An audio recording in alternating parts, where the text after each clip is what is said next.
Right, so welcome back everybody who is watching. Right, we're going to have a little check on the pork roast. I'm turning it round every half an hour and we've lowered it down to about 150, 145. Right, and we're going to see what's going on. Let's have a look at this. Oh my days, what the fuck is that? Well, that is looking mighty impressive, if I do say so myself. Look at that. Look at the glisten. Right, so we're going to give it a nice turn round. So what we've done initially was in the oven, right, for about 30 minutes at 230. Now that was at 2 o'clock. It's now 3 o'clock-ish. I turned it around at about 2:30 and then I lowered it down to about 170 for about half an hour, and then I turned it around again now, and that's now gone down to about 150, 145. So it's now just literally just ticking along now. We've done a majority of the job we wanted to do with the top of the skin of that pork crackling, which will be it's gone slightly translucent, which is now it's starting to really break down, and that's where the longer cook advantage kicks in. Okay, so we went from half hour of 230 to about half hour of 170, now down to 150, an hour and a half, or an hour later, because I do, let me check the time actually.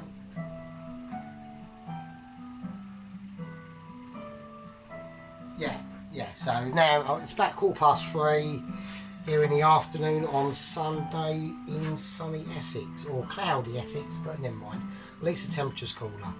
So yes, it's gone from 230 to 170, now down to about 150, 145. That's in there now until about 5 o'clock, but we'll still turn it probably once an hour now, so a couple of more turns to go. And then that'll be once that's taken out and cooling down to room temperature, we'll whack it under the grill for its final fillet on the skin, and hope we don't fuck that up. Anyway, right, let's get back to it. Right, potatoes. The potatoes are peeled, so these are red potatoes. They have a slightly more yellowy outlook on them, which is what we want. Great for mash. So the water's been boiled, it's been salted, we all know the story. Always have faith, because we are Team Michelin, alright? So they're going in. I'm just going to use my little lever into that, and then they go. Give them a little stir around, splash the back where there's a bare electric wire. Oh, that's really health and safety. Right, what's going on here? Well, what we've got some pork and apple sausages. We've got some cranberries. Let's bring this up more. So we've got some pork and apple sausages, cranberries, red cherries and apricots, because we are making a pork stuffing. Okay, now obviously there's things that I want in this, like a bit of sage, and I reckon I'm going for a bit of let me see, tarragon, no. Let's go for just a little bit of mixed herbage. Nothing too strenuous, you know, we're not asking for miracles, obviously. Okay, now how we're going to do this stuffing, you can steam it, but we haven't got a rationale, which is a type of oven that can be transferred from baking to steaming. We haven't got that. So we're going to roast it, but we're still going to do it in silver foil as best as we can. Alright, so I need a pan to do this. So I'm going to whack that on now. I just want it on. It's just basically for there really. So anyway, right, let's sort it out. We're doing the stuffing. Right, let's get the stuffing mixture ready. So I want about 1, 2, 3, 4, 5 tablespoons of stuffing now. It's just Paxo stuffing, nothing a miracle. You ain't got to worry about it. It's just bulk stuffing, but we're gonna pimp it up. All right.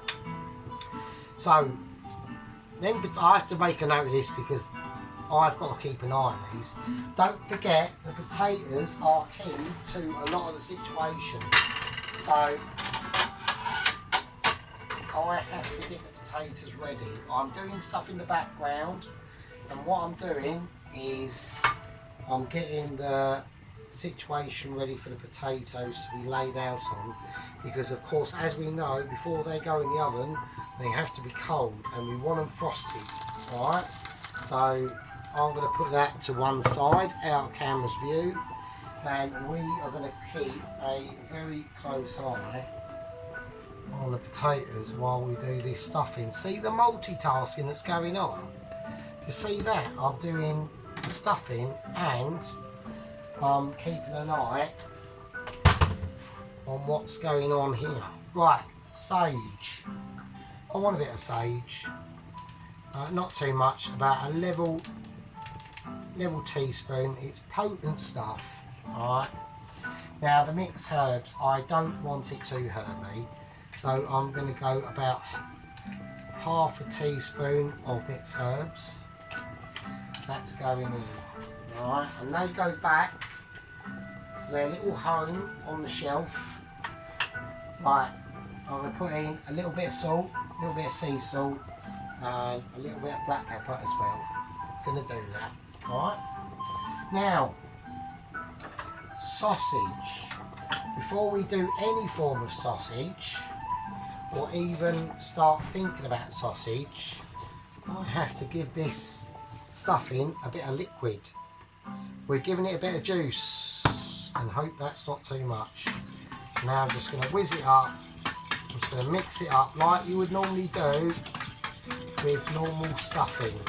There's nothing extraordinary going on. Alright, nothing. I'm just mixing it up.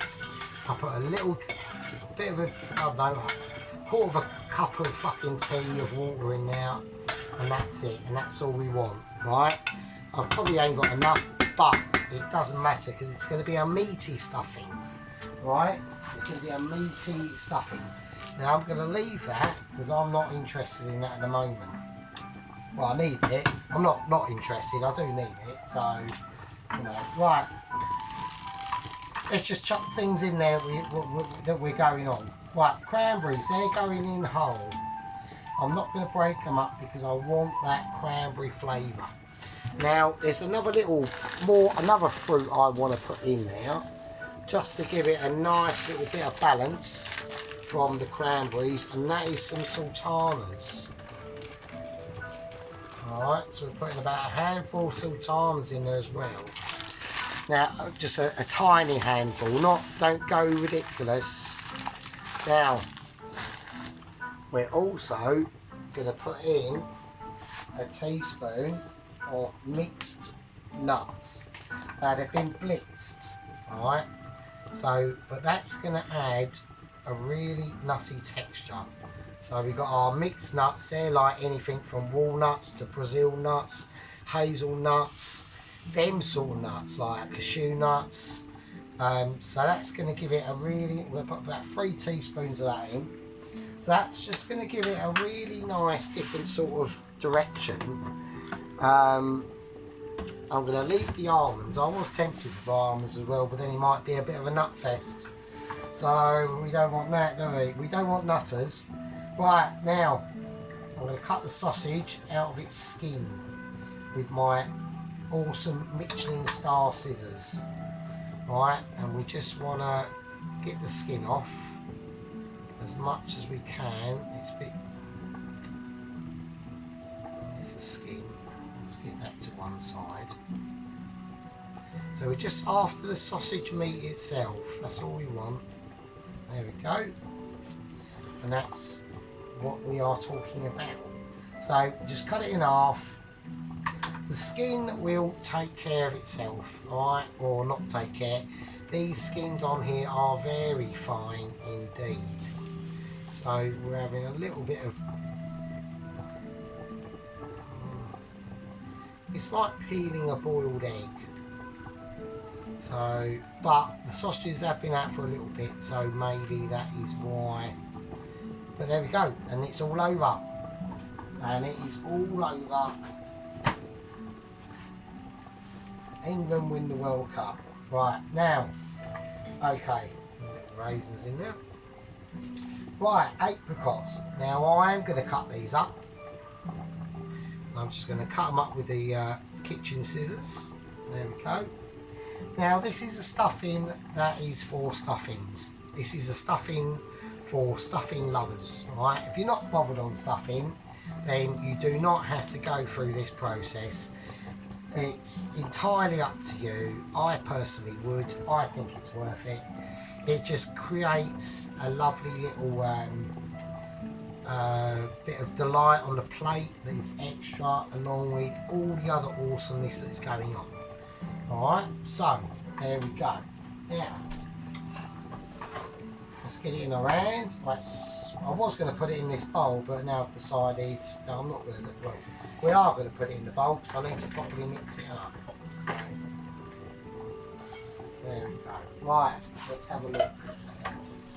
Now I want to get it in my hands. So that's all in there now. Alright, we've got all the mixture in now. So we've got the sausage meat, everything we've just put in is in, obviously. Now really grind it up with your hands. Really squish it through because we want to do it as good as they can do it in the kitchen. Alright, so we want to make sure, whilst I'm keeping a very close eye on that fucking them potatoes. I think I'm alright at the moment. Right, we've got a lot of stickage going on. That is what I'm going to say. I'm going to go for a builder's tea and say that will fucking do. I'm going to say that will fucking do, Bob. Rightio, Trevor. We are done for the day. Had a hard day's work. It's at least 1:30. It is time for us to fucking pack up and fuck off. Right, that's basically it. Right, we've mixed it up. Everyone loves it. Everyone has seen a Michelin stuffing, and that's what one looks like. Right, I'm on potato duty because I'm on potato watch. Right. This is a very delicate time in the process of the cooking. Right, I reckon they've got about another 10-15 minutes left to go, and that will probably be the end of that. Right, so what I'm going to try and do is I'm going to bake it in the oven, and I'm going to try and do something that they do at work. Now, do they line this with oil? I'm going to. And I'm going to use my sage and garlic oil for this. They probably don't, but we're going to do just in case. Just in case they do, because I don't know. I can't exactly get to see what they do all the time, because I'm busy at work. Because I've got my own section to do, which is to make sure plates are clean and all that sort of business. So, right, on goes the stuffing. We're going to get it in, and we're going to create like a little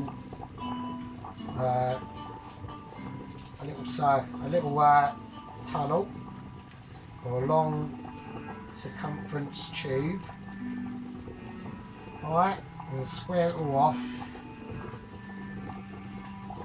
Like that, I'm going to pan it down, make sure it's all in, and then all I'm going to do now is literally just wrap it. Right, that's all we're going to do. Now, this will be going in. I'm going to put it in the fridge. So,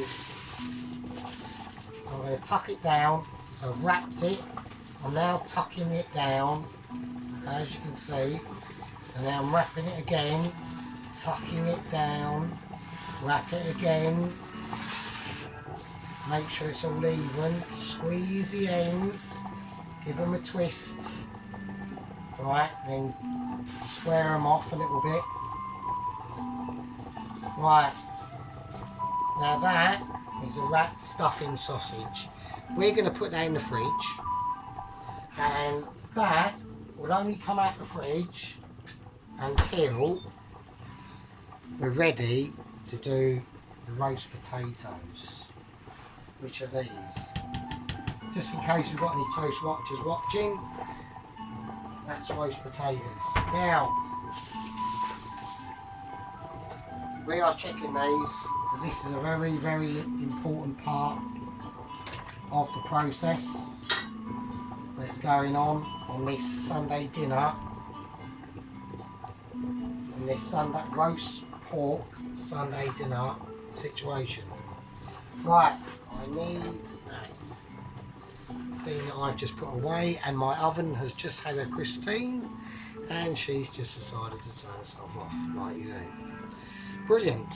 Right, let's check these potatoes.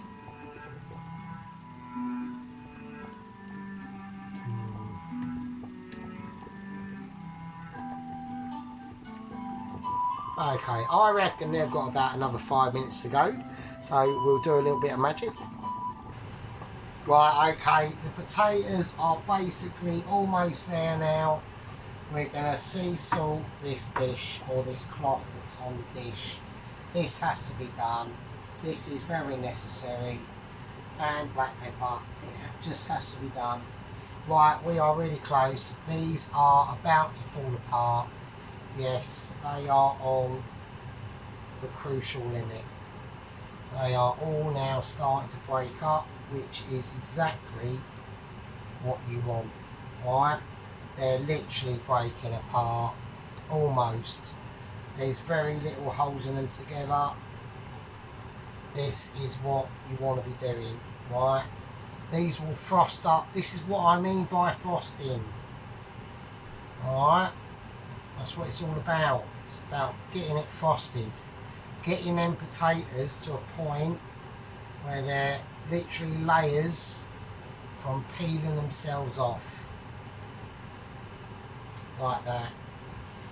Right, let's chuck that away. That's no good to man nor beast. And there we go. So, right, this is what I mean. I'm going to leave that one. I'm not even going to touch it. Just don't touch them, alright? Don't fucking touch them at all. I know the music's off, so it's all gone a bit serious. But there's one thing that I am very serious on, and that is the roast potatoes. Alright? So, sea salt. We've done the bottom of them because they're sitting on that fucking tray of sea salt. This is all we add to it. This is it. Nothing else. A little bit of black pepper, sea salt, black pepper, that's your lot. Right? Don't get any more excited than that. That's it. That's all you need to do. It's easy. You just have to keep a lot of care and attention when them potatoes are boiling, and you will get the results like this. So let me just show you. Alright, now you see that there? You see that there where it's all starting to crumble away and break up? Like literally, if I touch these potatoes, they would fucking fall apart. Alright? Okay, so that's what we call frosting. Well, that's what I called it anyway. I called it frosting. So they're going to get, look at that gnarly one at the back there. Look, you see where it's all broken up? You see? Right, you see where you get all them lines in there and it all starts to break away. Right here. When that goes into an oven tray, like this one that I'm going to whatever, I don't care. It's a tiny kitchen, alright? So when it goes in this oven tray, this Pyrex glass oven tray, that'll be filled. I'm going to fill that. Now, as the Co-op are so shit, they didn't even have any lard. So I'm going to have to use the rest of my beef fat. It's a nice problem to have, let me say that. So I'm now going to turn the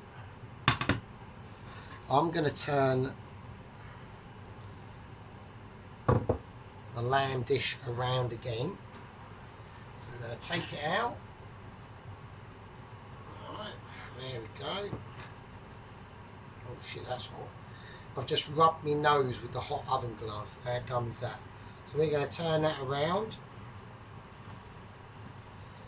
Now that way is going to be facing, as we can see. So we'll give everyone a little bit of a show of that if we can do it. That's going to be fucking sick, mate. Right, that goes back in the oven. Still at about 150, 145, around that sort of ball game. These potatoes, they'll be left until they go cold. So we're going to put them in the fridge in a minute. Right, I'll put them in the fridge after this video. We'll do it now actually because I haven't got the music on, so I can't do my. I'll leave it with your intro. So we'll put them in the fridge. So say goodbye to the awesome potatoes at the moment. They're in the fridge and they will cool down along with the stuffing. The Swede is another matter altogether. We haven't got to do that just yet. We'll do that probably when we start to roast the potatoes off and the stuffing, then we'll do the Swede. The Swede is one of the massive stars of the show actually. It's very underrated. I will get out a Swede in case everybody has suddenly decided to forget what a Swede looks like, and it looks like this. Right, so 90p for a Swede. There you go. Yeah, looks intimidating, but it's one of, with butter and a bit of salt and pepper, one of the nicest things you'll ever have.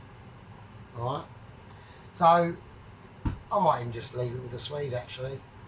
So I'm going to call that an into part 3. We'll leave it with Mr. Swede and I'll leave it with you.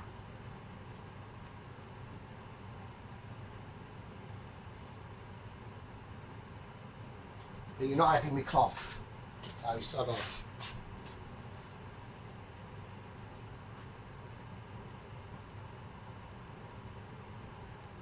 See you later.